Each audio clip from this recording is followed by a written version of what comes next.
Hello again, I'm Anna Delman. It is day number 83 and I am on a personal journey to write myself notes every day for 365 in an endeavor to get my life back on track, have the strength in it that used to be, so that I can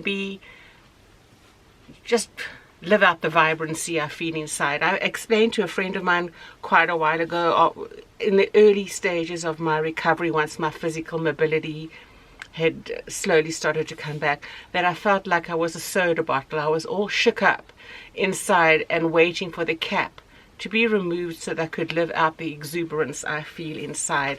And in order to get there, I needed to put some things in place that I could get to the point. But today the word of encouragement for myself is going back to the early stimuli in my life that, with multitudes of other things along the way, give me the inner vibrancy, that all shook up kind of feeling, and it's indebtedness.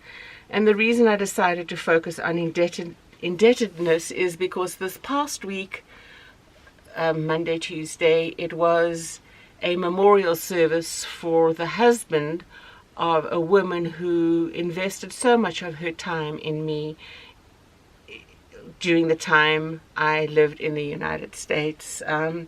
She was just such a gem. She was such a stalwart, fine example of how we should live out our faith. Anyway, her husband was way up in early 90s, as is she.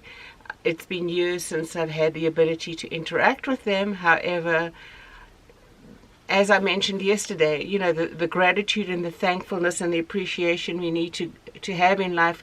Appreciation is a little different. It's when we appreciate someone is because we've really noticed through a season of our lives that they've been so consistent, and those nuggets of truth in the consistency to us.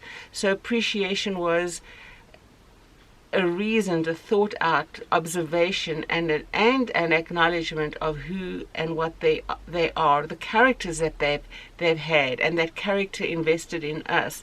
So my acknowledgement today is of indebtedness. So how does that make me feel? Usually when we speak about being in debt to somebody, or the indebtedness we have an obligation to use in acknowledgement. Not at all. I think that's sure, when you owe money you need to restore it. If you indebted to somebody, you borrowed something from them, you've broken it, or it got damaged in your use, you are indebted to them to restore it in a way that it was given you the privilege of using it. So that indebtedness, sure, I agree with that. But I'm speaking about indebtedness, the moral, gracious indebtedness, that we use the word because of the impact somebody else has had in our lives. So indebtedness is not gratitude when we mingle indebtedness and gratitude together, and it becomes kind of like a guilt-driven obligation. Now, an obligation should be what we, in the context I'm using the word indebtedness, should not be an obligation to pay them back for a kindness. That is not relational. Guilt, yoking that together with gratitude and indebtedness in a relationship makes it very much 50-50, or you give me 100 and I'll eke out really nothing back to you. It's an unfair heart rendering when we make it that way. How should we respond to as I've mentioned, the feelings of indebtedness to this very gracious woman who invested so much time in me? Sure, she's lost her husband. Sure, I wrote her a note and acknowledged the essence of everything that I've said here out of humility. So there's the word, folks. There's the word, friends.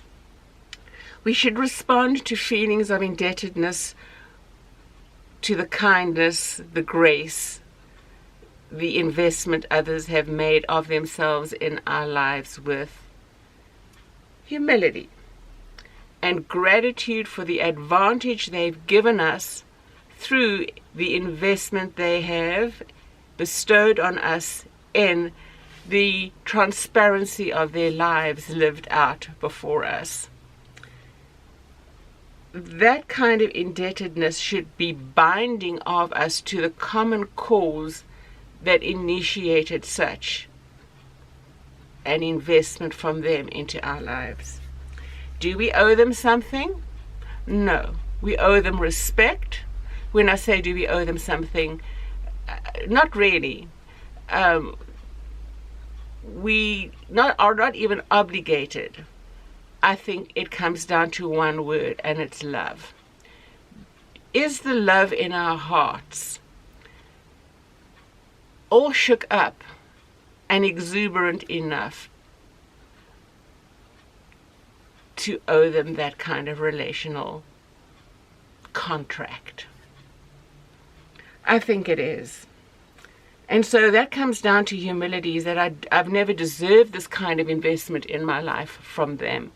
What right do we have for such gracious outpouring in our lives? We really don't.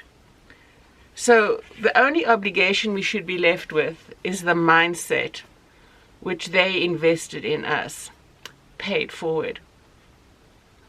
When somebody has poured out their life into you for your advantage, because you've not had that kind of influence in your life, nobody has invested that kind of care in your life, that kind of moral integrity, the growth aspects foundationed in what a discipling relationship based on the Word of God should be. Your paying it forward mindset must be cultivated out of humility. You should be in awe of the goodness given to you in allowing that to be invested in your life. It's free from a promise. It's not a promise to anybody else but to you. It's free from a promise between you and them. It's a vertical commitment, and not even really a vertical commitment. It's the beauty of the love of a vertical relationship that you know is so important that you want to pour that out into others. So it should be evidenced in your life. Indebtedness, in the context I've been talking about it, should be evidenced in your life in kindness, in gracious behavior. And it will unite you, if not to that person, because, as I've explained, it was years ago, I'm now geographically an ocean and a landmass away. It should unite you in heart to a greater expectation and a greater reason and value for living, and unite you in knowing that one day you will all be in heaven. You're all focused on moving heavenward. So, if somebody has bestowed a great kindness and a lot of grace in your life, go back and listen to everything I've said. Sure, it might have been a little jumbled along the way, but the essence of what I've tried to convey is true, moral, spiritual, loving indebtedness is and does require the response of humility and to love others as they have loved you.